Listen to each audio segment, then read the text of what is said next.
Olá pessoal, tudo bem com vocês? Bem-vindos a mais um encontro.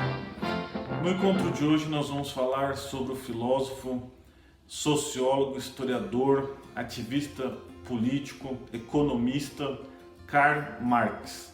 Quem foi Karl Marx? Qual o seu pensamento? Qual a sua filosofia? Quem é o filósofo que previu a revolução do proletariado, ou seja, a revolução comunista?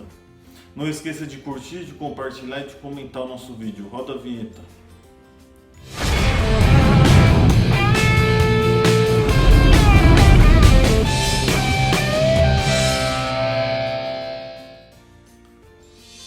Então, pessoal, para nós entendermos o pensamento de Karl Marx, a gente precisa primeiro entender que ele está dialogando com a filosofia de Hegel.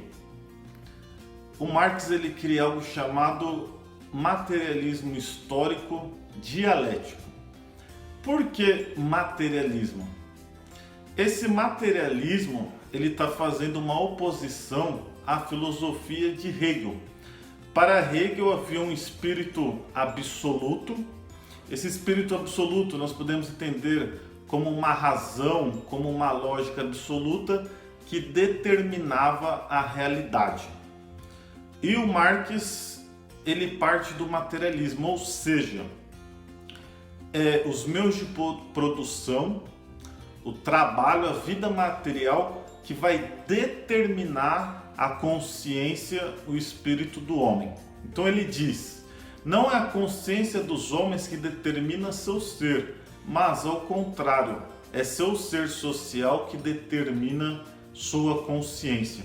Então, para Marx, o homem é aquilo que ele faz, né?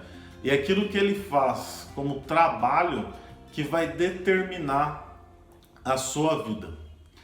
Então, existe uma estrutura econômica que seria o modo de produção da vida material, seria o trabalho, que condiciona, em geral, a superestrutura ideológica. O que seria essa superestrutura ideológica? Seria a vida política, a vida espiritual do homem, o direito, a moral, a filosofia, a arte, a religião e etc., que seriam determinados pela estrutura econômica, né? Pelo modo de produção da vida material, que seria o trabalho. Esse materialismo histórico dialético, por que ele é dialético?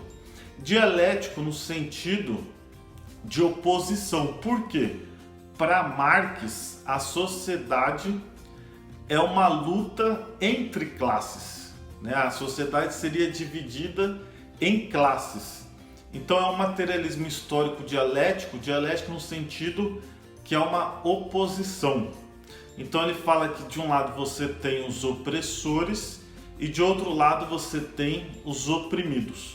Com a Revolução Industrial que acontece no final do século XVIII, começo do século XIX na Inglaterra, a gente vai ter o surgimento de duas novas classes: o proletariado e a burguesia. Quem é a burguesia? São os modernos capitalistas. Da onde que esses modernos capitalistas saíram? Eram os servos da sociedade feudal, né? Na sociedade medieval era uma sociedade feudal, então você tinha um senhor feudal, de outro lado você tinha os servos, né? Que eram os camponeses, artesãos, etc.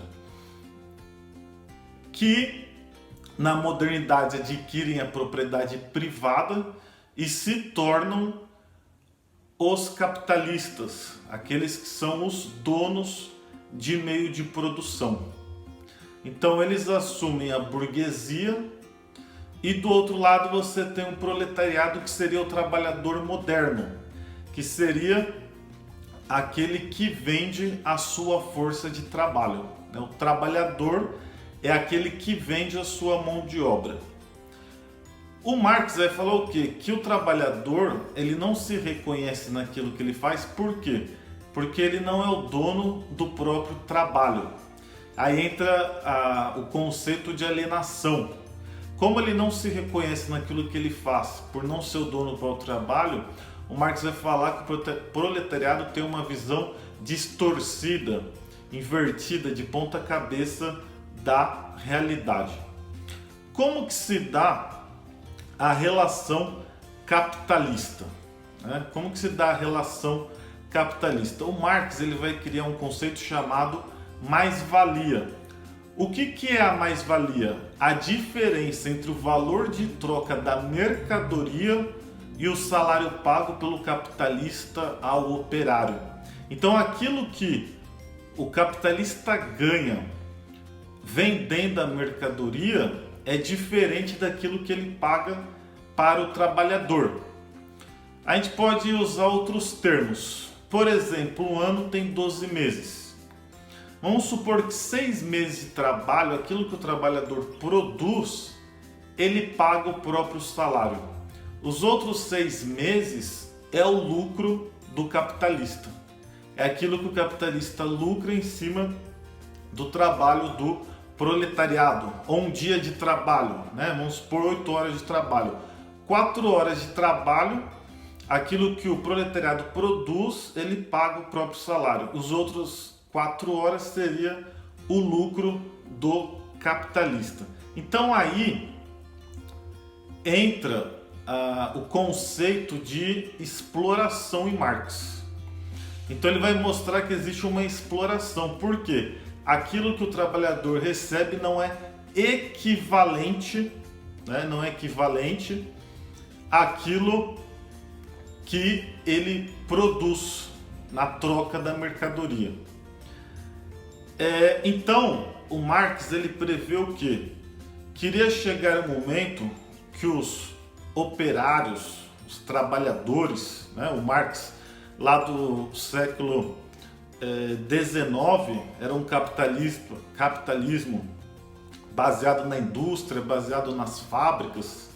Então ele imaginou um momento que a classe trabalhadora, os operários, iriam fazer a revolução do proletariado. O que é a revolução do proletariado? Seria a revolução comunista. Então a revolução comunista seria o momento que a classe operária iria se rebelar. Como que ele chega a essa conclusão? Se a burguesia saiu dos servos lá da sociedade feudal e de oprimido se tornou opressora, Marx pensou também que o proletariado chegaria um momento que deixaria de ser a classe oprimida e ser a classe dominante, que teria o controle. A revolução operária, a revolução comunista, ele divide em duas fases. Então, no primeiro momento, a gente tem uma ditadura do proletariado, então você vai ter uma liderança centralizada para organizar essa nova sociedade, e iria chegar um momento que o Estado ele não existiria mais, Então, comunismo, sociedade sem propriedade privada. Então não se tem a propriedade privada e, portanto, sem classes e sem Estado. Então ele imaginou que chegaria um momento que seria uma sociedade sem classes, Então todos pertenceriam à mesma classe, beleza? Deixe seus comentários, até o próximo encontro. Tchau!